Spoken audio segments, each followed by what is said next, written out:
जय हिंद दोस्तों। आज आपको कंप्यूटर क्लास का तुम्हारा पूरा रिवीजन है। जितना भी तुमने शुरू से पढ़ा है अभी तक 2 महीने तक, उसका टोटल रिवीजन है, क्योंकि तुम्हें पता ही है कि अब आने वाले कुछ दिनों में तुम्हारा कंप्यूटर का एग्जाम कंडक्ट कराया जा रहा है और उससे रिगार्डिंग तुम अब यहाँ पर अपनी क्लास का रिवीजन करेंगे। तो सबसे पहले बात आती है कि कंप्यूटर क्या है, कंप्यूटर की उत्पत्ति कहाँ से हुई। तो कंप्यूटर शब्द की उत्पत्ति कंप्यूट शब्द से हुई है। कंप्यूटर की अगर परिभाषा की बात करें हम, तो कंप्यूटर एक ऐसा इलेक्ट्रॉनिक डिवाइस है जिसमें यूजर द्वारा जो डेटा इनपुट किया जाता है उसमें कंप्यूटर प्रोसेस करके यूजर को रिजल्ट के रूप में आउटपुट प्रदान करता है। वो आउटपुट सॉफ्ट कॉपी या हार्ड कॉपी कुछ भी हो सकती है। अब इसमें आपको कंप्यूटर की विशेषताएं देखनी है कि कंप्यूटर की क्या विशेषताएं होती हैं। तो कंप्यूटर की विशेषताओं में उसकी आपकी शुद्धता रहती है, और कंप्यूटर की विशेषता में आपके पास गति है कि वो कितनी तेज गति से कार्य करता है। अगर आपको अभी कुछ कैलकुलेशन करने के लिए दिया जाए तो आपको काफी टाइम लग जाएगा, और कंप्यूटर जो है वो काफी तेज गति से काम करता है, कैलकुलेशन करता है। फिर अगली विशेषता क्या है? इंटेलिजेंस। उसकी जो लगनशीलता है काम करने का, तो वो थकता नहीं है, लगातार कार्य करता रहता है। और इस तरह से आगे और भी आपके पास कंप्यूटर की विशेषताएं हैं। अगला टॉपिक आपके पास क्या है? कंप्यूटर की विशेषताओं के बाद अगला टॉपिक आपके पास आता है कि कंप्यूटर का विकास कैसे हुआ। तो कंप्यूटर के विकास को समझने के लिए हम ऐसे समझेंगे कि सबसे पहले कंप्यूटर का जो निर्माण किया गया था वो केवल जोड़ने के रूप में, जो जोड़ घटा करने वाली डिवाइस थी उसके रूप में किया गया था। जैसे कि हमारे पास क्या था? कैलकुलेटर। उसमें किसी भी प्रकार की मेमोरी नहीं थी। फिर उसके बाद आपके पास जो अबेकस है उसको पहला कंप्यूटर माना जाता है। अबेकस जो है उसको पहला कंप्यूटर माना जाता है। उसके बाद बात आती है कि एनिक प्रथम इलेक्ट्रॉनिक कंप्यूटर है। एनिक का है प्रथम इलेक्ट्रॉनिक कंप्यूटर है। फिर बात आती है कि हम इससे अगर आगे बढ़ें तो इलेक्ट्रॉनिक कंप्यूटर से आगे हमारे पास कॉमर्शियल कंप्यूटर कौन कौन से हैं। कॉमर्शियल कंप्यूटर कौन कौन से हैं? तो हमारे पास फर्स्ट कॉमर्शियल कंप्यूटर जो है वो कौन सा है? UNIVAC first. यूनिवैक फर्स्ट हमारे पास कॉमर्शियल कंप्यूटर है। और कंप्यूटर का जनक किसे कहा जाता है? वो आप सभी को पता ही होगा। किसको कहा जाता है? चार्ल्स बेबेज को कंप्यूटर का जनक कहा जाता है। जो एनिक प्रथम इलेक्ट्रॉनिक कंप्यूटर, इससे पहले कैसे कंप्यूटर? नॉर्मल कंप्यूटर थे, सिंपल एकदम, जैसे कि जो केवल कैलकुलेटिंग डिवाइस के ही काम आते थे। उनमें कोई मेमोरी नहीं होती थी, उनमें किसी भी तरह की स्टोरेज कैपेसिटी नहीं थी। ठीक है ना।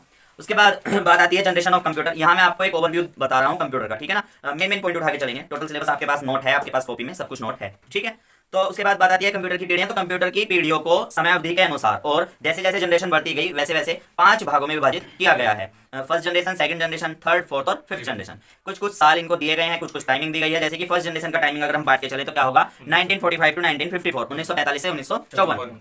इस जनरेशन में, जो इस जनरेशन के कंप्यूटर थे, इनमें वैक्यूम ट्यूब टेक्नोलॉजी का इस्तेमाल किया गया। किसका इस्तेमाल किया गया? वैक्यूम ट्यूब टेक्नोलॉजी, ठीक है ना। और इस हर एक जनरेशन में किसी न किसी टेक्नोलॉजी का इस्तेमाल किया गया है। और उस जनरेशन में कुछ मुख्यतः भाषाओं का इस्तेमाल किया गया है, जो उसकी मेन भाषाएं थी। उस जनरेशन में कुछ उस जनरेशन के फेमस कंप्यूटर हुए हैं। जैसे उस जनरेशन में अब 10 साल का लगभग पीरियड मैंने आपको बताया है, तो इन 10 साल में बहुत सारे कंप्यूटर बने होंगे। तो इस फर्स्ट जनरेशन में जो फेमस कंप्यूटर हुए हैं उनको हम पढ़ेंगे। तो अगर हम बात करें कि हमारे पास फर्स्ट जनरेशन में किस टेक्नोलॉजी का इस्तेमाल हुआ था? Vacuum tube technology. और भाषा कौन सी इस्तेमाल की गई थी? निम्न स्तरीय भाषा, यानी कि triple L, low level language, LLL, ठीक है ना। और प्रसिद्ध कंप्यूटर कौन कौन से थे भाई? प्रसिद्ध कंप्यूटर थे आपके पास एनिक, एडवैक, यूनिवैक, IBM 701 और IBM 650, ठीक है ना। ये आपके पास इस जनरेशन के फेमस कंप्यूटर थे, ठीक है। उसके बाद सेकंड जनरेशन की बात आती है। तो सेकंड जनरेशन का टाइमिंग आपके पास था 1955 टू 1964, और इस जनरेशन के कंप्यूटर में ट्रांजिस्टर टेक्नोलॉजी का इस्तेमाल किया गया था, ठीक है। इस जनरेशन में किस टेक्नोलॉजी का इस्तेमाल किया गया था? Transistor technology. फिर उसके बाद इसमें भाषा कैसे इस्तेमाल की गई थी? उच्च स्तरीय भाषा, यानी कि हाई लेवल लैंग्वेज। और भाषा का नाम क्या था? अब बात आती है भाषा का प्रकार क्या था। भाषा का प्रकार तो था हाई लेवल लैंग्वेज, और भाषा का नाम क्या था? फोर्ट्रॉन और कोबोल, ठीक है। ये काफी आता भी है पेपर में। उसके बाद इस जनरेशन के फेमस कंप्यूटर कौन कौन से थे? तो इस जनरेशन के फेमस कंप्यूटर कौन कौन से थे भाई? हनीवेल 400, IBM 7044, यूनिवैक 1108 और CTC 1604, ठीक है। अब बात करते हैं थर्ड जनरेशन की। थर्ड जनरेशन में आपके पास जो है किस टेक्नोलॉजी का इस्तेमाल किया गया था सचिन? थर्ड जनरेशन में इंटीग्रेटेड सर्किट टेक्नोलॉजी का, यानी कि IC का। और इस जनरेशन में भाषा कैसे इस्तेमाल की गई थी? High level language. और हाई लेवल लैंग्वेज में भाषा कौन कौन सी आती है आपकी? एक तो कोबोल है, पास्कल है, बेसिक है और एल्गोल है। ये भाषाएं आपकी थर्ड जनरेशन में इस्तेमाल की गई थी, और यहाँ से सवाल जरूर आएंगे, ठीक है ना। उसके बाद बात आती है कि प्रसिद्ध कंप्यूटर कौन कौन से थे इसमें। तो प्रसिद्ध कंप्यूटर थे आपके IBM 360, IBM 370, CDC 6600 और PDP 8/11। ये आपके थर्ड जनरेशन के फेमस कंप्यूटर थे।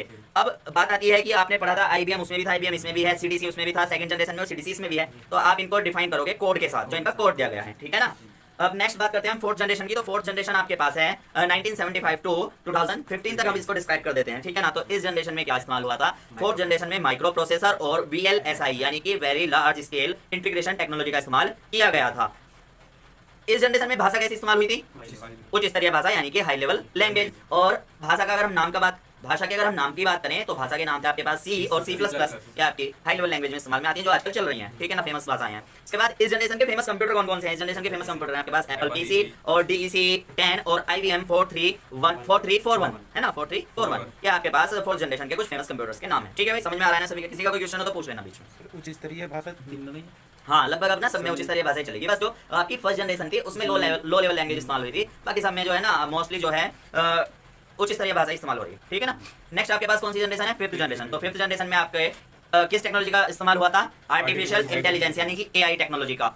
जो आपके पास भविष्य में टेक्नोलॉजी बनेगी उसकी बात कर रहे हैं हम, या जो अब विकसित देशों में टेक्नोलॉजी चल रही है, वहाँ कौन सा जनरेशन चल रहा है आपके पास में? फिफ्थ जनरेशन कंप्यूटर है, ठीक है ना। इससे आगे भी चल रहे हैं काफी कंप्यूटर। तो इसमें आपके पास है भाषा, उच्च स्तरीय भाषा, और अगर हम भाषाओं के नाम की बात करें तो सी, सी प्लस प्लस, जावा, पाइथन, ये कुछ प्रमुख भाषाएं इसकी फेमस भाषाएं हैं। अब प्रसिद्ध कंप्यूटर कौन कौन से हैं इस जनरेशन के? तो IBM नोटबुक है और अल्ट्रा नोटबुक है, पेंटियम PC है, और इस जनरेशन का सबसे फेमस कंप्यूटर सुपर कंप्यूटर है, ठीक है। यहीं से एक सवाल बनता है आपका कि भारत का पहला सुपर कंप्यूटर कौन सा है? आप चाहे तो नोट कर सकते हैं कि भारत का पहला सुपर कंप्यूटर कौन सा है, कौन बताएगा? परम 8000, ठीक है ना। परम 8000 आपके पास भारत का पहला सुपर कंप्यूटर। और दुनिया का पहला सुपर कंप्यूटर कौन सा है? क्रे फर्स्ट। किस कंपनी ने बनाया था? क्रे रिसर्च कंपनी ने बनाया था। कौन से सन में? 1976, 1976 में, ठीक है, बहुत अच्छा।